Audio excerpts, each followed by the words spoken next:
Good morning, good afternoon from wherever you are. I hope you can hear me and see me. I had some technical issues, so welcome. And I'm just going to get things started, so I appreciate your patience here.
Okay.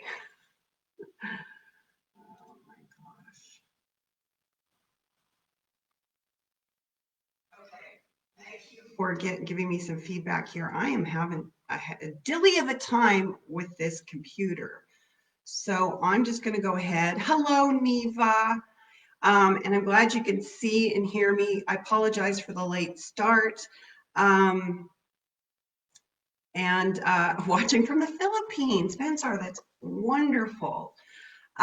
Just to get started, my name is Cami Ryan, and I am social sciences lead with Bear Crop Science. I apologize again for this delay. I think there's something with my security system on this. It didn't allow me to access the live. So working great now, so we're really happy about that. So good to see so many of you. We'll give it just another couple of minutes to maybe get some more people online.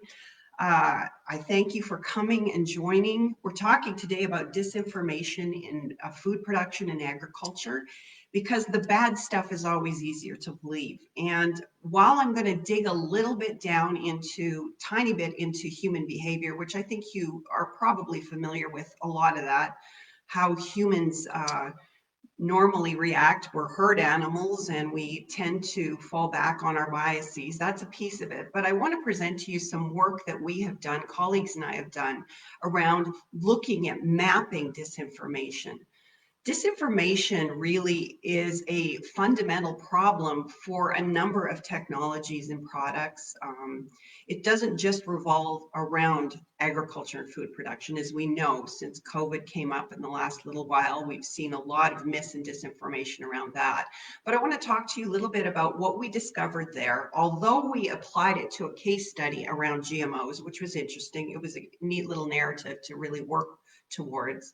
Um, I want to talk to you about the commonalities across things. And the biggest message that I have is that a lot of these issues that we tackle every day, whether we're agronomists, we're plant scientists, we're weed scientists, or we're dietitians like you are, these are just symptoms of deeper problems. And one of our deeper problems right now is disinformation. It affects everything and everyone.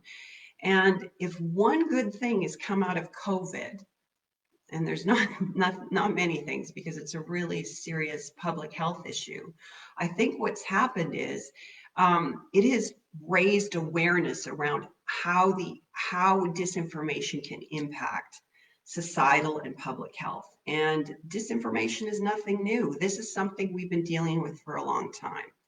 So do I have more? Oh, thank you, Lisa. I appreciate that. And I really, Lisa Finley, thank you for participating.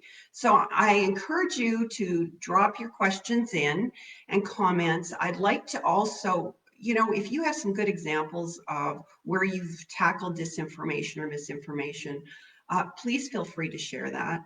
I'll get started here right now and we'll talk about, I want to kind of come out of I want to talk about language and terms.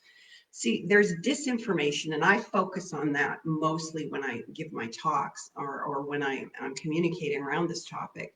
But it's different from misinformation. Misinformation is something that is maybe incomplete information, misunderstood information, and sometimes the drivers behind it are really naivety or maybe lack of knowledge.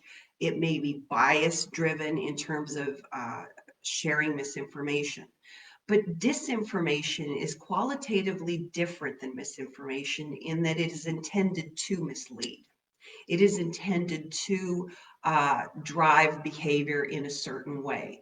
So that kind of differentiates the two, but they do work together because disinformation can turn into misinformation if the people sharing it don't understand that it's disinformation.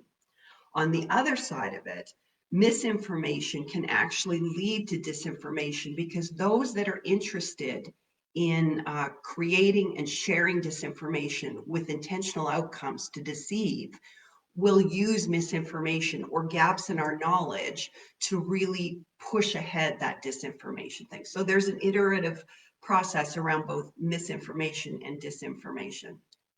So that's the fascinating part of it. I'm going to go back a little bit and I want to talk to you a little bit about where I come from. So I'm social scientist lead with Bear Crop Science, and I've been with the company. I started with Legacy Monsanto in 2014. And prior to that, for about 15 years, I was a public sector researcher, and my research revolved around things like disinformation, public perceptions of technologies and science, particularly in the area of agriculture. I also was looking at public policy around this because what I find is that disinformation not only influences public opinion about something, but that public opinion can therefore influence policymaking, and then policymaking around a variety of things, whether it's public health or agriculture and so forth.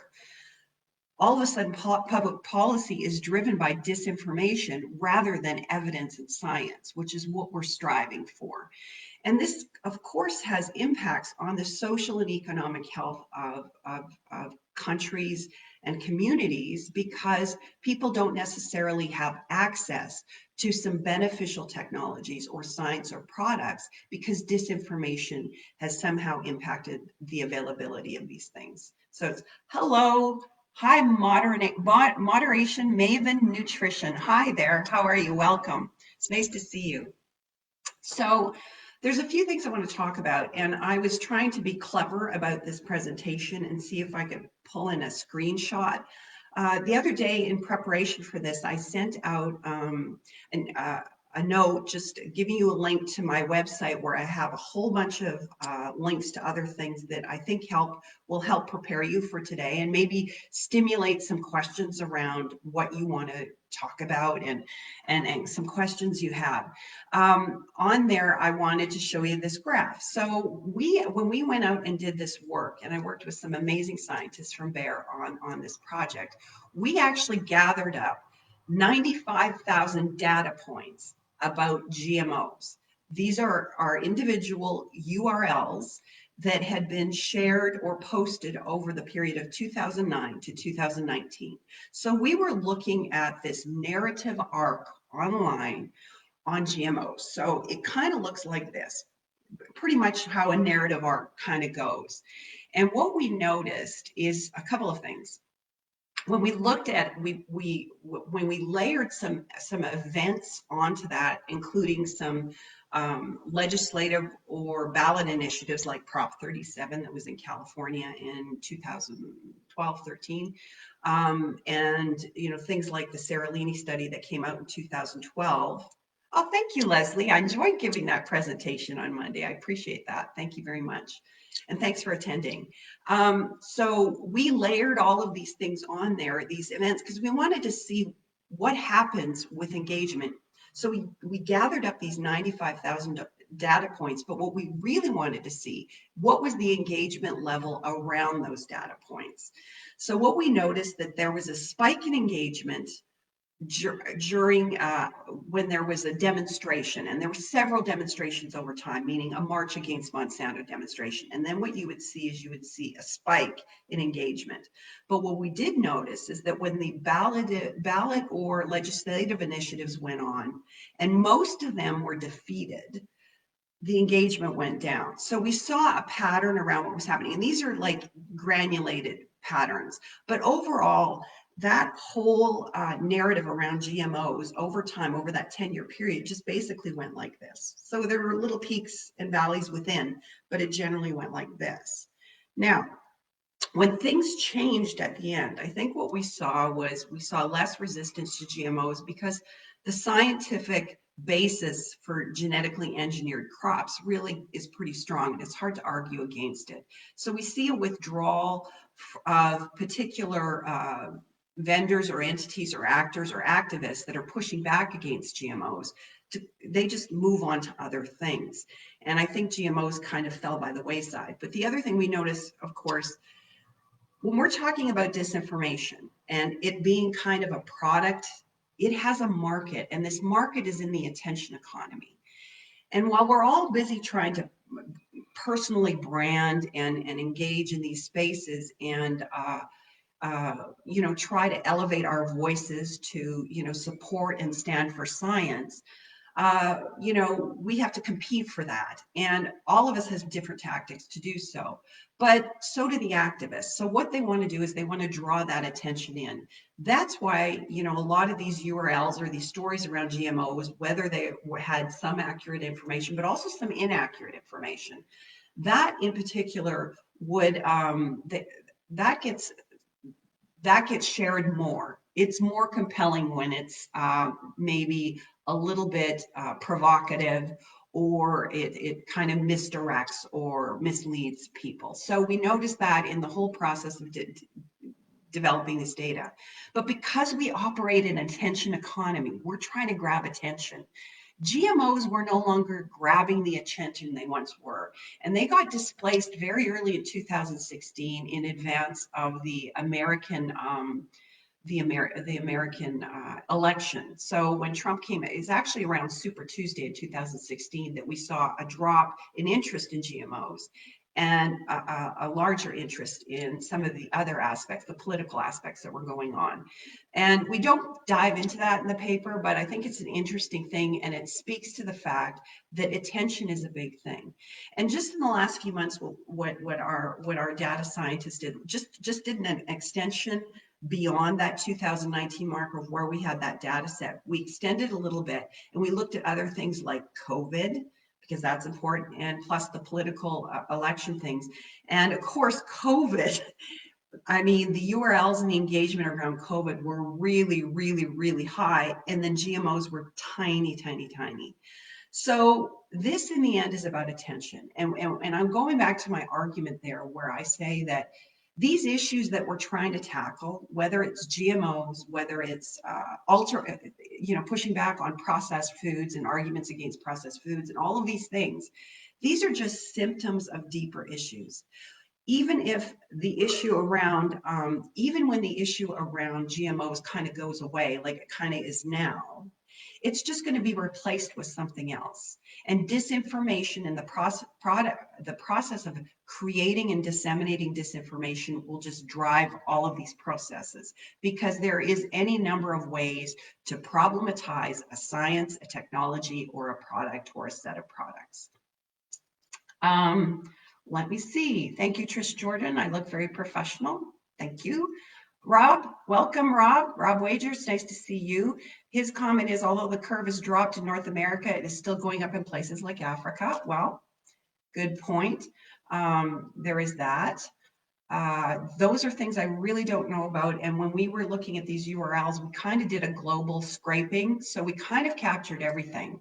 But we have to remember too, that part of what may be playing in on this curve and this engagement around GMOs in particular is also it's also affected over the last 10 years, people have actually, more and more people are adopting social media and being online. So our behaviors around online, on the online space has changed over time as well. And that will impact those things as well. So there's some conflating factors in it. But I think my biggest comment here is that we did this kind of analysis. There are other social and data scientists that are also starting to dig into this issue more and more over time. And I think that there are great opportunities out there. We're going to see more analyses out like this, and in particular moving forward around the issue of COVID, because that has a global presence in everybody's lives. And I like to think of it, I guess, like I maybe said previously, is it's kind of lifted the boats and kind of raised awareness more generally about disinformation and how it impacts our social and economic health. So I covered the difference between misinformation, disinformation. I went over what our publication covers, so forth. But let's talk a little bit about the impacts of what happens with this disinformation, and in particularly in the context of the paper we're looking at. So what you had over time is a sustained efforts to undermine or problematize GMOs, no matter what the evidence was. So once that's on the agenda, it doesn't change. The other thing that we noticed when we went through these URLs, we were also looking at the organization that shared these URLs or actually posted them in the first place. And a good percentage of those that shared this information on GMOs actually were from conspiracy sites or from alternative health sites. And another thing that's very common is that you often find these are the same actors or entities, these are the same online brands or presence or activists that actually share mis and disinformation about other things, whether it's COVID or around food and so forth. So there is these common elements to disinformation. Doesn't matter where you apply it. For me in ag, of course, I'm interested in this space because this is my area of where I apply my expertise.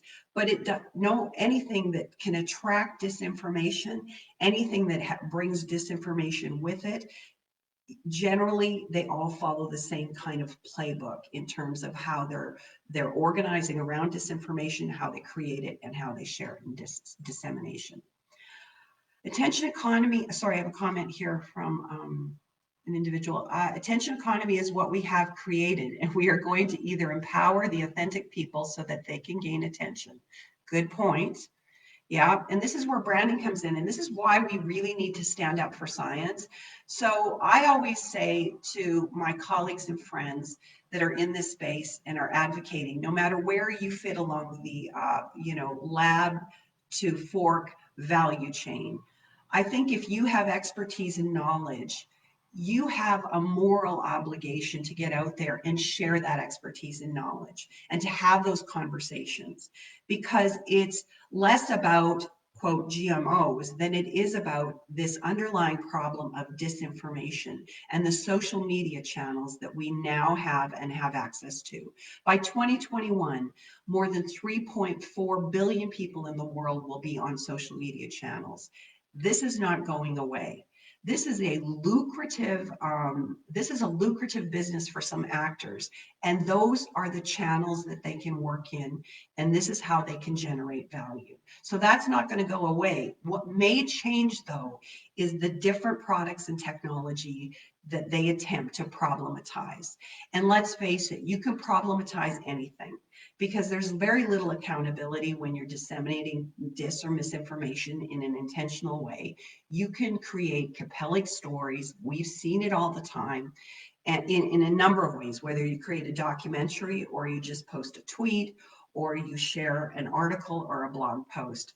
We are all, we live in a world where we can all be citizen scientists and citizen journalists. So we have the ability to create these soapboxes in these spaces virtually and kind of just put out there what is perceived to be expert knowledge when it may not be. The disinformation space and everything in it, like I said before, disinformation is a product. It is a product and it has a market. And this product and this market is competing for your expertise and your knowledge. And I like to encourage us all, and I especially talk to my colleagues at Bayer and in other spaces that I work in, a lot of stakeholders. They say, look at it this way. There are people out there competing for your expertise and knowledge. And I know that normally we don't really think of it that way. This attention economy and how this disinformation landscape works is really largely invisible to most of us. We don't really see it. And there's a good reason why we need to start mapping it. But we do need to get out there and talk to lots of people about what the truth is behind the science and technology so that everybody can benefit fairly from some of these technologies. There have also been these impacts from an ag perspective of what disinformation has done. It's led to shelved or completely lost innovations, and like a shelved innovation right now, and I think it's moving along though, is the virus-resistant cassava in Africa, and Rob Wager might have more information on that. There is, you also have delays to market. Think about golden rice. The other really disappointing thing out of all of this is it incites people to action and maybe in the wrong ways. So you see destruction of field trials, even laboratories, it happens there as well. We've noticed this time and time again. Gregory Miller, thanks for showing up. He says, thanks for motivating folks to engage. A resource. He provided a resource in there from nutrition scientist to nutrition communicator. Why you should take the leap. Love it. Haven't read it. Looking forward to reading it. Thanks for sharing that, Gregory. Yes, so Greg also points out to RBST, which was lost as a tool for dairy farmers. Yes, and I'm glad you brought this up because my colleagues and I, we've been invited to submit another article to another academic journal, and we're working on it right now.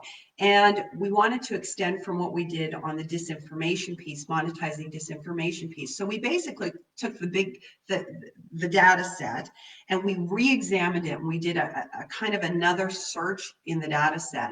And what we discovered was that actually labeling was a kind of a co-piece of this. So that rose to the top in terms of a kind of a co-text analysis. So what we understood to be, and all the drivers and a lot of the discussion and dialogue around disinformation or even GMOs in general, a lot of it was driven around the topic of labeling GMOs. So what we've done, Gregory, and you might be interested in this, we're developing this paper right now where we actually go through the entire history of GMO labeling.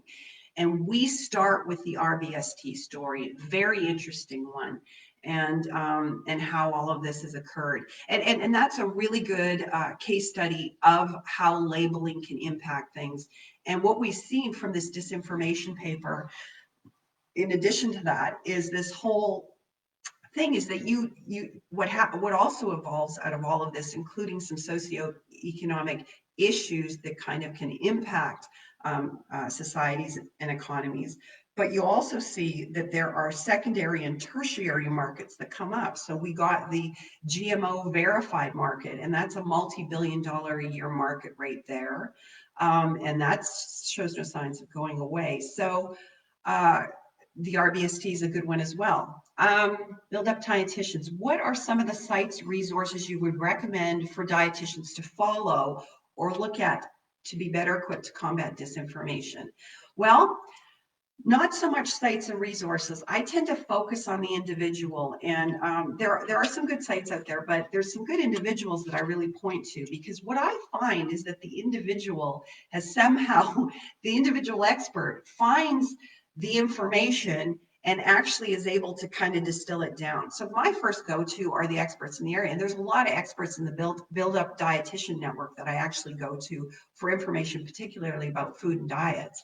But some of the organizations that I look at are GMO Answers is a really good one, and there's not been as much activity on that site over the last little while, but is still searchable, and you can still find all sorts of information on it, not just about GMOs, but other things as well. The Beef Cattle Research Council of Canada is, I'm Canadian, I guess, but that's one that I've always gone to, especially around questions regarding livestock and meat and so forth. Dr. Frank Mitloner, who you might know on Twitter as Greenhouse Gas Guru, he's really good when we're talking about climate change and livestock production. He comes from a very evidence-based perspective, and he provides some really accessible knowledge.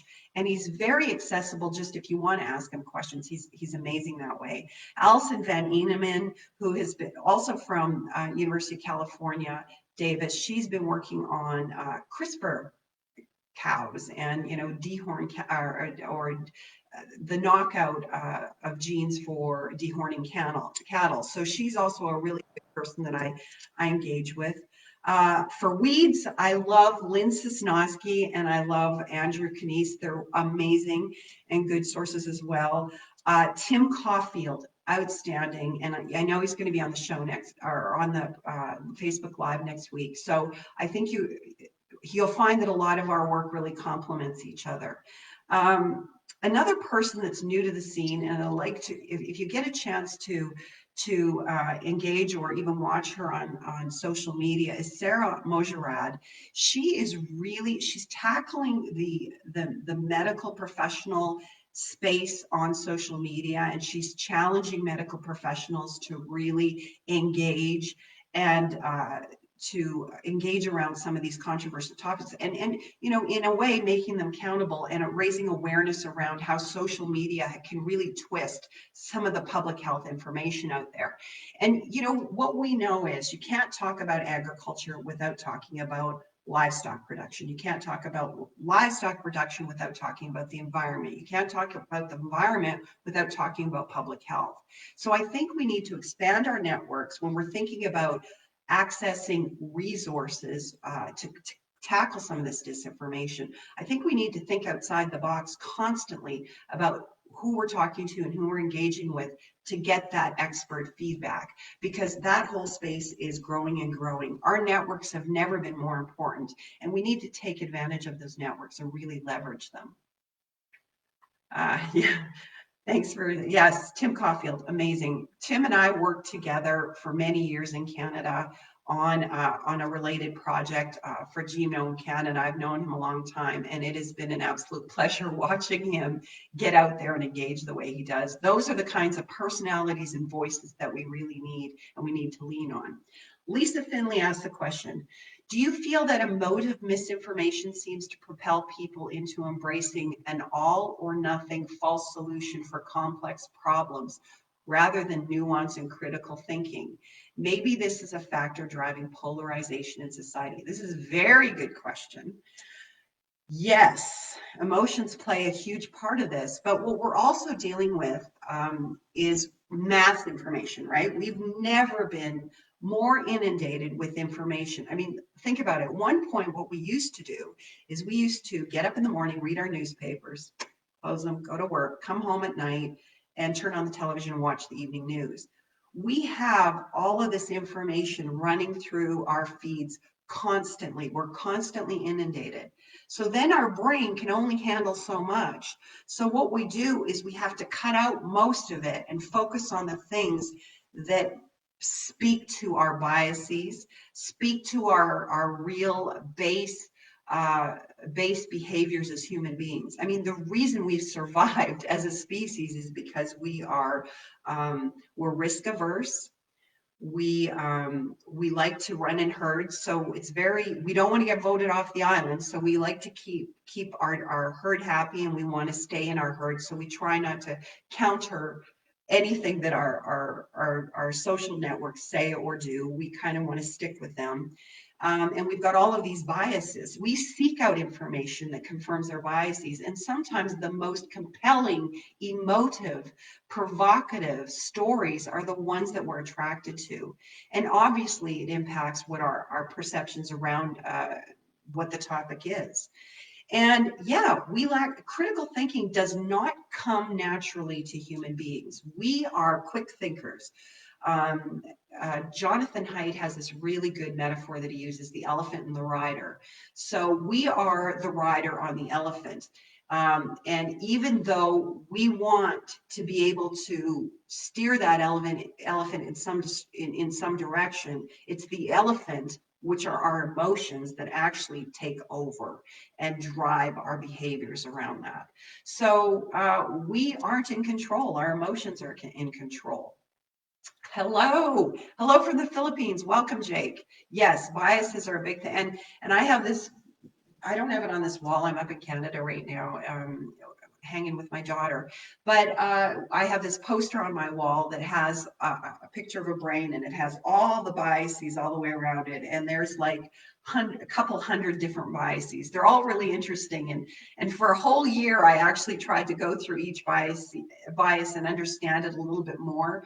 And it's really interesting. We human beings are very interesting animals. And so I'm back to my whole point. Disinformation in ag, yes, it's a problem. We've had a lot of things, we have to mitigate it. But things that are not going away are masinformation, disinformation, actors, organizations that want to problematize things, and they use disinformation to do it, and our biases in human behavior. These are all things that aren't going away. So we are going to continually have to deal with disinformation in some way, no matter what our area of expertise is in. And I think that the real trick here, two things. One, we need to anticipate things on the from sit back, foresight, and anticipate what issues might be around a particular food product, technology, or science. We have to anticipate that.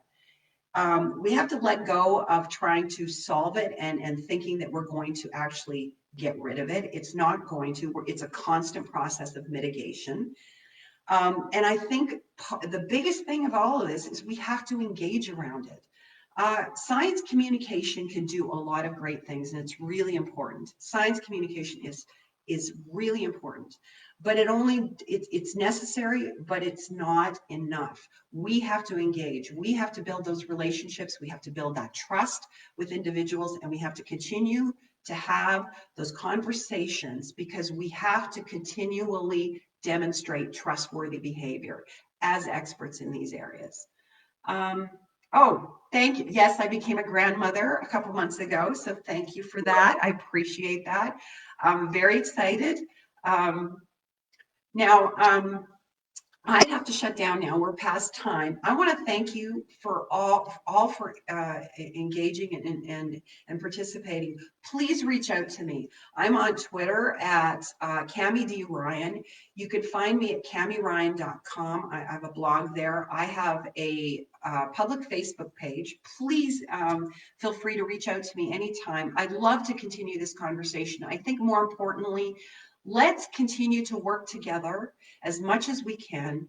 Let's encourage critical thinking around all products, all technologies that stand to benefit societies and economies. Let's continue the dialogue. It's really important. Thank you so much for having me here. I really enjoyed it, and I look forward to engaging with you again. And please tune in for next week when Dr. Tim Caulfield is on, because I know I'm going to. Thank you so much.